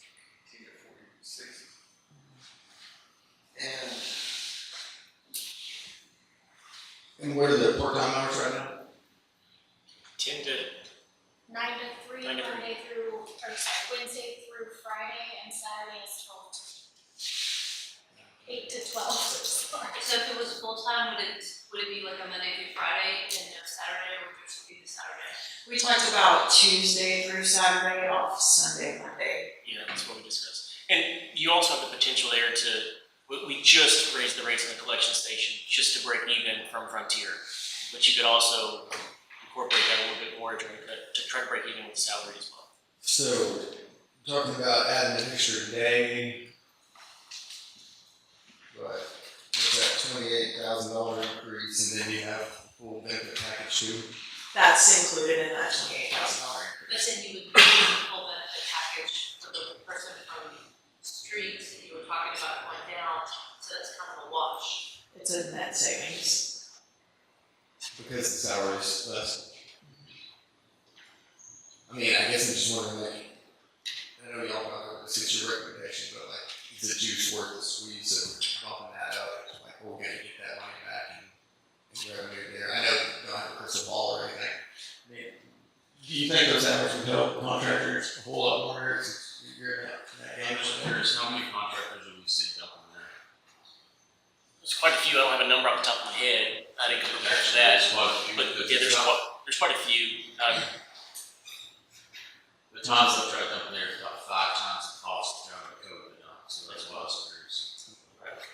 I can see that. That's the cost difference between having your own landfill versus having it hauled off for you. I guess. Well, they haul it off. Oh, they haul it off there? Transfer. Who do they use? I don't know. I think it's Temple. But I mean, if we're talking about like trying to find places where we can save money here. I don't personally see. We're not increasing the folks that are using it. I don't see the need for going from part-time to full-time there. This person. Do we use Frontier? For the haul offs at the collection station, yes. And we would have to because for our contract. Correct. Anyone else have thoughts on that? I think it would take time, but that proper advertising and awareness would increase the use of that facility. So a lot of people want to see that happen. I'm really curious. I'm really curious, how much is it being utilized as far as the collection station? I don't know. Yeah. I mean, I know where it is, and I've been there, but I've never utilized it. Eric is correct. I mean, it is rather expensive, but those dumpsters they fill fast. So it is heavily utilized. People are in and out pretty much throughout the day. So. But on the cameras, I can't hardly see where they're going. They could be going to the recycle center, a collection station, and you can usually differentiate brush drop off pretty easily. But the station is heavily utilized. So. The brush drop off, we burn that, right? Correct. There's no real cost to that other than manpower to burn it and diesel fuel.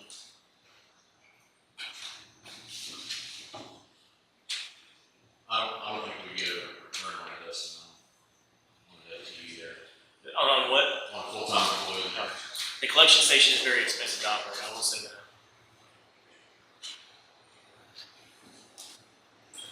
Again, in the utilities department, we have 4 full-time employees. I took a part-time position out of that this year. Non-departmental includes our HR coordinator and 2 custodians. Economic Development Fund has 1 employee that's paid for by LEC. Airport has 1 part-time employee. Golf course.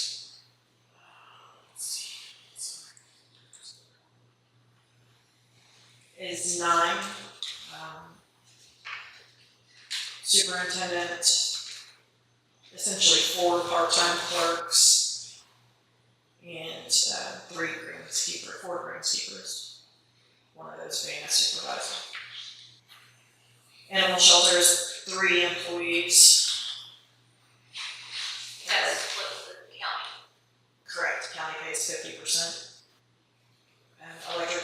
is 9 employees. That includes one of our meter readers, so 8 employees plus a meter reader.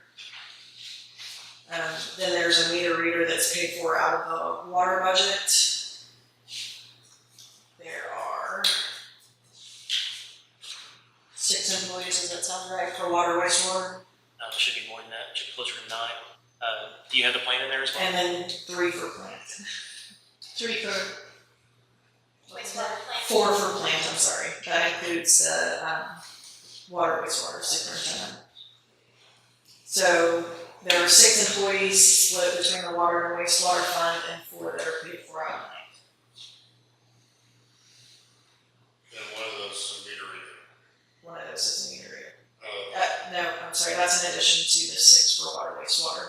Then there's a meter reader that's split between the 2. I think just so we have a good perspective of our surrounding cities and did a quick search on the tax rates. All these are in obviously cents. Lano 53, Burnett 61, Bertram 44, Cove 68, San Saba 34 with Lampasas, and Liberty Hill 46. I think the reason our tax rates have been so low is because we've been supplementing with our electric. Burnett also has their own. Is that ambulance transition? That's where we're at. To that point, Burnett does have their own electric division as well. What were they? It's a 61 order. I'm not saying they're like, let's get on up. But we don't know if they're using their electric fund balance or general fund. Correct. I think there are limited transfers, but not in full. I guess even if that legislation doesn't pass like in the next 3 years, probably go practice trying to move into that though, without being so reliant on that. I think Vernon has a lot, they also have the delays and things like that. They've got a lot more tax bases. They do at a higher tax base. More In the city limits. Say in the county. Because that Lano has horseshoe, but it's a county.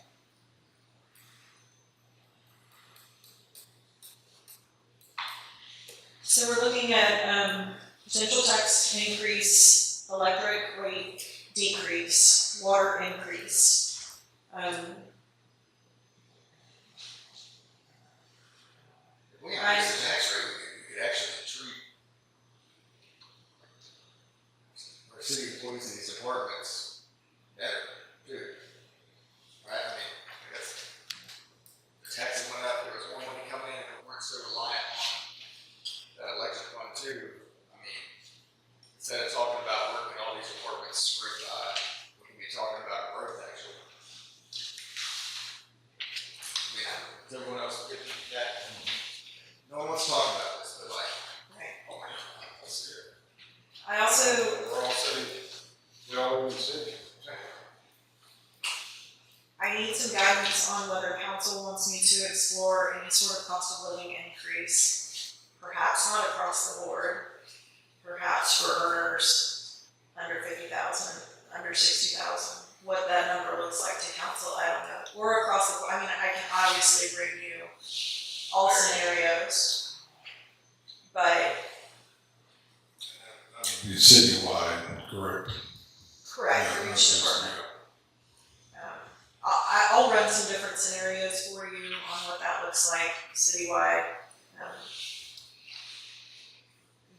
But maybe focusing on the lower earners in the city. I'd like to focus on the lower earners, because they're the ones that are getting more. I'd like to see some variations. 1%, 2%, 3%. Yeah, and across the board and then. What? Variations. Yeah. Just to, What You know, maybe it looks like at 40, 50, 60. another option would be on the higher end, pay people to not add it to the base, flat rate increase, but not add it to the base. So that you can give something equivalent, but it won't increase the base for next year. Something to think about. So you're talking about a one-time contribution? Correct. One-time flat rate One contribution? time flat rate Like a merit, was a not add merit it to the base. play into it? merit, like this one-time merit at that point into it. But it's not, are you talking about something that goes away in FY '28? Yeah, that's coming out of a budget, it's all over merit, they're on budget, so. Couldn't understand it. Their merit, it had to be like a merit raise, it only had to come out of their budget, it couldn't be across the city. Merit would be a flat rate increase. But if you're gonna give, I'm kind of against just a flat rate that's gonna go away, because But the point is to not increase the base salary. And that keeps it lower next year. Thought process behind that is labor burden is a big part of our budget. And so if you increase it this year, that's That much more. perpetuity, you're increasing that. Right. So we're, They still get the money for this year, but they don't increase the cost for next year. I do think, to Chief's point from earlier, he's worked very hard and meeting with Chief Davis to bring their salaries up to competitive ranges. And if there's nothing in those departments this year, then we work twice as hard next year to find that money for the departments. So it's just something this is not, we need to be planning 3, 4, 5 years in the future here. Kind of like look at, roundabout, we'll be looking at with, 2, 5, 7, 10, like different tax increases. Oh, for cents? Yeah, I do have a little bit here. Again, a 2-cent increase is just shy of 300,000. It's 296. A 5-cent increase would be 528,000. A 7-cent increase, which I think would be pushing our voter approval rate, is 682,000. So 5 cents is 500,000, is that what you said? 528. And again, those are very estimated numbers with no certified. And then with the shoring up that the cat's got, looking at another about 500,000 coming in. That includes that number. I thought it was already about 500,000. So the base number that's in your budget, Right. that gets rid of us having to rely on the fund balance to balance the budget, that includes the added property. Right. We're talking about if there was an increase within the voter approval rating, but then there's also. That includes the estimated value that includes those added properties. But if the rate went up, then more money would be. That's applied to that. So if we were to adopt the current tax rate based on those new properties that the CAD found, it gave us that $500,000 that's included in this base budget. So if we're applying an increased tax rate to that taxable value that was provided to us, that's the increase on top of that. An additional amount. can you repeat those one more time? That's what I'm saying, it's an additional. It's additional. Y'all were saying the same So thing. for example, So for example, this year our property tax revenue is 1.96 million. Next year I've got it built in the budget at 2.4, that's based on those new values. If we get a tax rate increase. Right, so, We're saying the same thing. yeah, sorry. 36 cents is 296,000. 39 cents is 528,175. And 41 cents, which it may actually exceed the voter approval rate. We're yet to see that from the appraisal district. 682,900. What I'm trying to get at is because of the work with the CAD, and then particularly if we talk about potentially adopting a higher rate, we could see a swing from where we were at of about $1 million. That's what I was trying to get at. Yeah, sorry. That would help. What is it? And it spreads the burden amongst more taxpayers. Is the rate the same for residential versus commercial, or is commercial higher? The valuation will be higher, the rate will be the same. The valuation of the property may be higher rate because it's commercial, but the tax rate itself stays the same. This does not have to, does this have to go to a vote, or is it just us, and we can only go up X percent? We can only go up so much, we cannot exceed the voter approval rate without it triggering an election. And that's 41 cents. Estimated. So it's similar. That's about what it was last It's somewhere between 39 and 41, potentially. year, between 34 and 41. I'm at the cap. It will likely be around the 41 cent.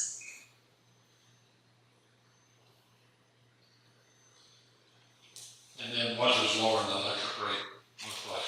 I'm gonna have to run some numbers on that. I do think I misspoke on that rate earlier, but lowering it, half a cent, I do think is about $500,000.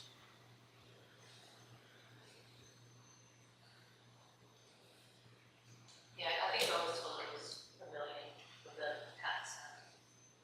I'll have to run the numbers on. So we're right back at about $500,000 increase if we go up 5 cents. And we decrease the electric rate by half a cent. Is that? So that just levels out. It Yeah. doesn't give you money for any of the raises or anything like that. Doesn't give you money for what? It's an increase in one fund and a decrease in another. Correct. It doesn't give you any additional revenue. But we're not spending out of the electric fund. Correct, because what we're doing is we're decreasing the electric rate to a point where it is a viable entity along, or on its own, and continues to be.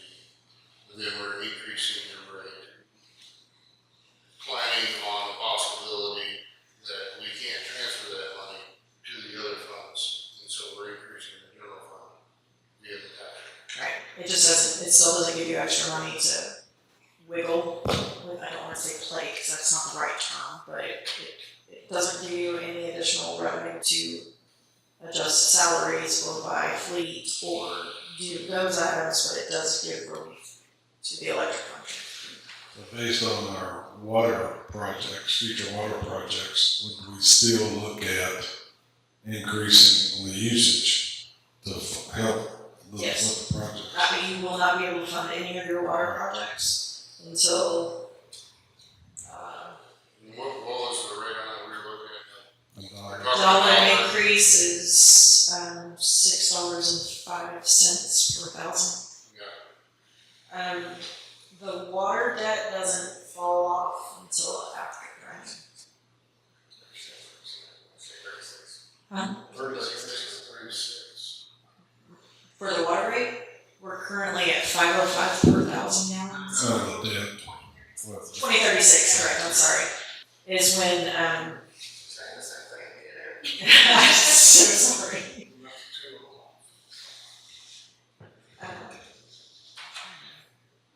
It's not giving me anything I can see, but yes, we don't see any significant tapering off until 2036. Yeah, I think any of like the figuring that we're doing right now, I mean, we'll agree, it's not for projects or anything, it's just trying to get things I back. think you're positioning yourself better for the future. That's what we're looking at. Like kind this of- 5, 10 years, 20 years later, we can get up to speed with the way things should actually be running. I will say that what I've taken away so far, is exactly what we're talking about, Zach. Say it again. You know, is exactly what Zach's talking about. Especially with the possibility of not being able to transfer those electric funds. When for however many years, that's been our primary income source, and we've used it for everything. If in the future we're not gonna be allowed to use that for everything,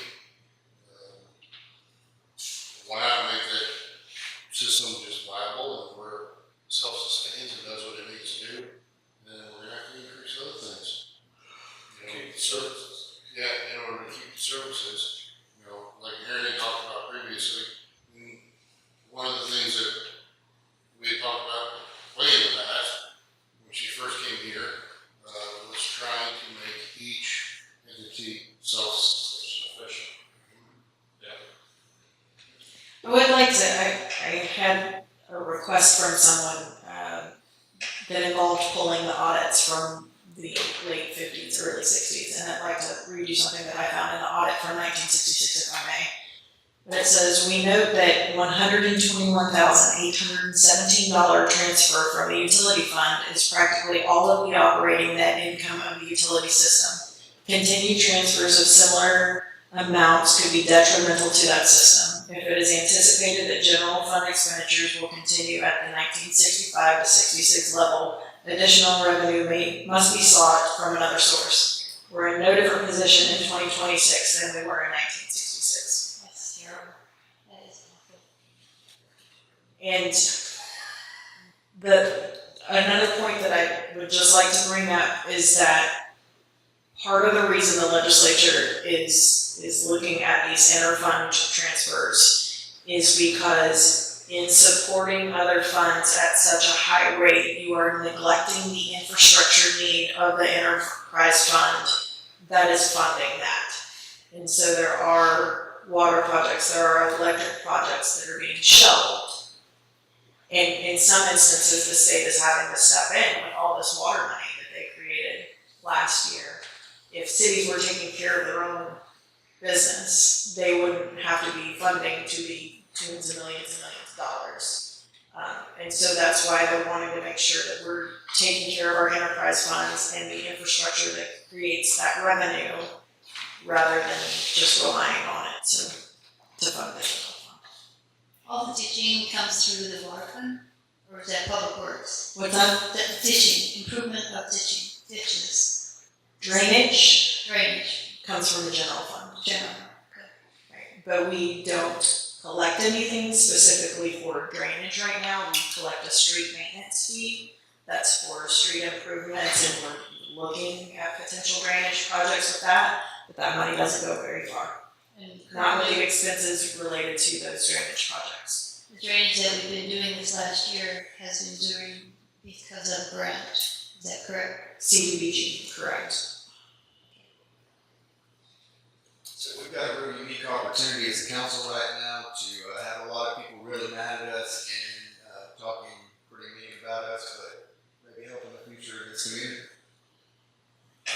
I think by being prepared now, and them not facing the possibility of losing some of their favorite services in the future, that it's gonna upset some people, but at the same time, we're looking at giving them some relief through electric rates and keeping, whether it's they love the parks, or they love the library, or they love the swimming pools, keeping those available to them. I got one more question for Chief. With our population that's Mr. Chief. Oh, Mr. Chief. Yeah, I was sure hoping it was the other chief. Go ahead. With our population that has grown over the last, I don't know, say 5 years, you guys do produce a little bit of revenue, and I say that kind of like, it's not, you're not a revenue chaser. Although that being said, we're still, with your law enforcement, you're making more arrests and handling more legal issues with the greater population. All the way around, I believe our responsibilities and the product that we produce is much more than it used to be. The expectations of our community and our legislatures have increased drastically, and I think part of that's a good sign. Our community expects a higher level of services, not just the police department, but all of our city government, especially our city. I say that with all of our other directors and all of our other employees here. Our community expects a lot for what our community pays, and that's fact, we're all clean members.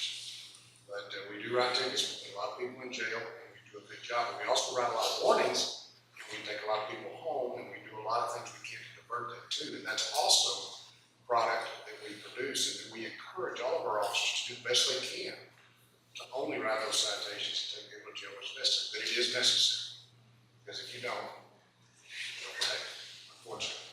Chief, did you say over the past 6 months to a year, have you seen an increase or decrease in the number of cases presented where it got to the grand jury?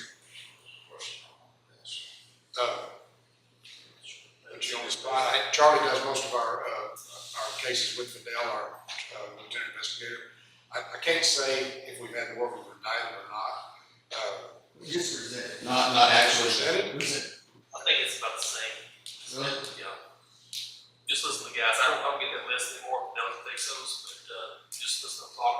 What cases they are presented, it's about the same what it was when I was overseeing.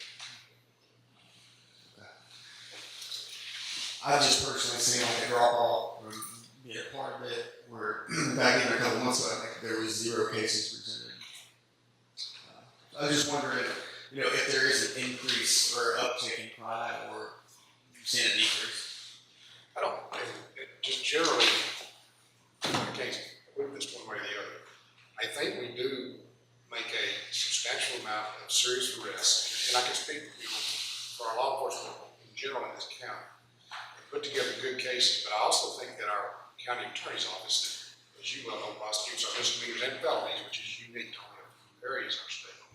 I think they work very hard a lot of times with probation and with the court system to avoid, you know, sometimes, you know, those felonies and arrests going all the way to indictment if they can. Sometimes you can't. So, you know, that is an important number to know, but I think also other places they might just indict everybody and then, you know, work their way down. I think sometimes we work hard to, if we can go to a misdemeanor or come to some kind of conclusion, I think our county attorney's office, if those defendants warrant it, they'll work with them to prevent that indictment, that still have consequences on the misdemeanor level. There's no pre-indictment dockets here, so there's cases you don't go to court until you're indicted in this jurisdiction or in this district. I think a good correlation will be able to see the number of arrests, especially like felony level arrests, and then how many cases are presented to the grand jury. I think that would be an interesting number to see. It is, I mean, that's an easy number to get. Okay. If you like, I'll put it together for you. If you don't mind, that'd be great. Of course not right now. But if you don't mind. So you're saying your business has been hurt? Well, I see what's going on there.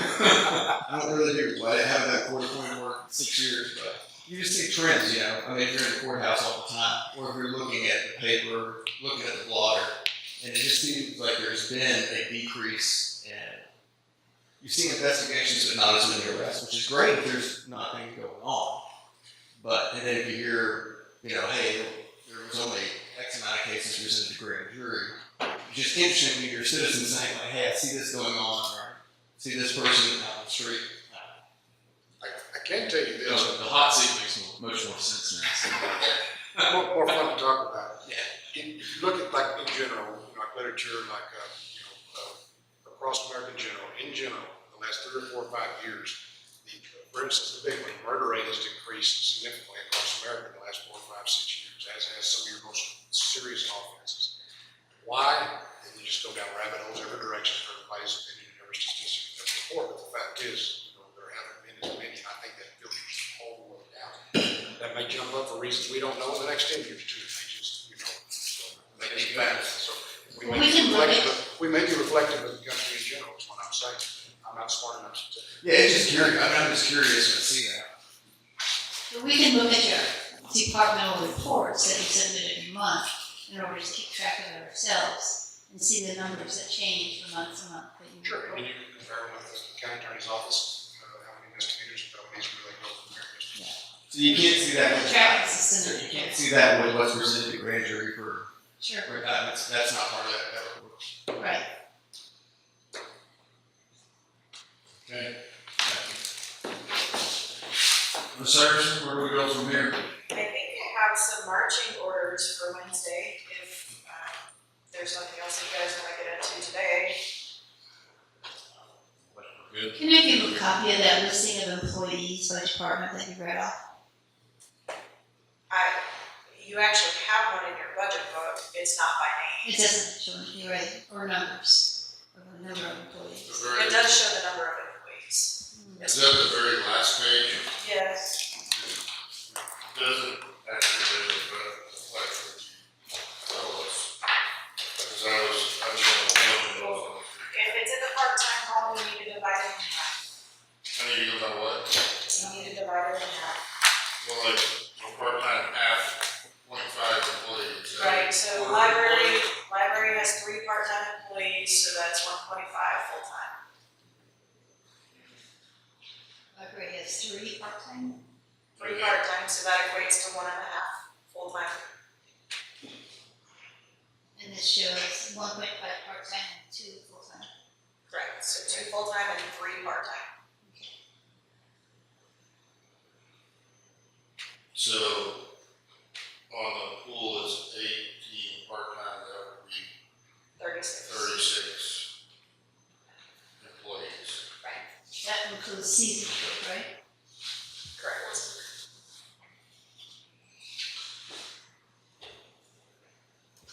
I still think we need to call that pool off the line. What? The YMCA. The YMCA. What on the YMCA? The pool. No, but what YMCA? Correct.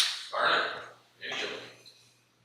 You could give them Hancock Springs and Worcester, it can save you a lot. What's the process for doing that? Shit, I don't know, I'm not a city employee. You just had a suggestion, I was just asking, what thought you had? We were gonna look at it, last summer and didn't start the conversations with them early enough with the previous works director. And I don't think that went anywhere this year. There is a possibility there.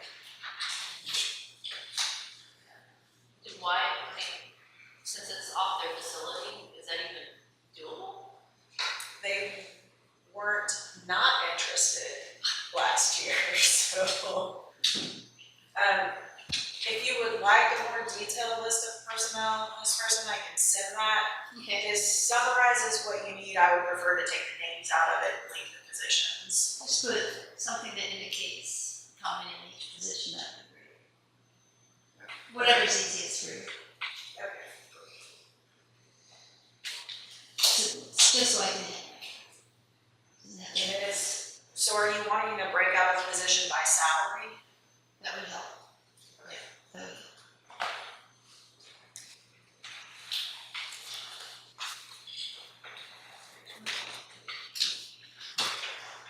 Right, that's good.